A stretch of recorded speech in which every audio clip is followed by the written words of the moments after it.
দর্শক, আজ পিএসএল এ কারাচি কিংসের বিপক্ষে পারভেজ হোসেন ইমনের 4 ছক্কার ঝড়। ছক্কা দেখে রীতিমতো হতবাক কারাচি কিংসের অধিনায়ক ডেভিড ওয়ার্নার। চোখ ধাঁধানো 6 হাঁকিয়েছেন একের পর এক ছক্কা। অবিশ্বাস্য এক ইনিংস খেলে গড়লেন ইতিহাস পারভেজ হোসেন ইমন। দর্শক, বিস্তারিত থাকছে ভিডিওর প্রতিবেদনে।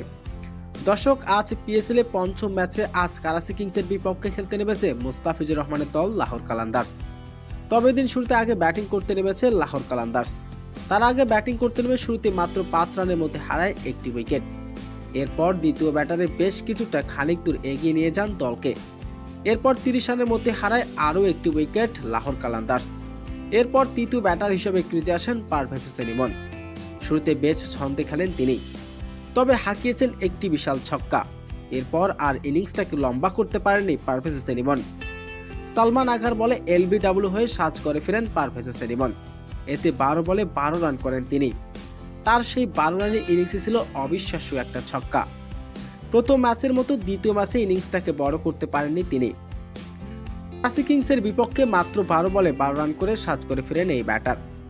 তো দর্শক, পারভেজ হোসেন ইমনের এমন ইনিংস আপনার কেমন লেগেছে? দর্শক, জানিয়ে দিন আপনার মূল্যবান মতামত।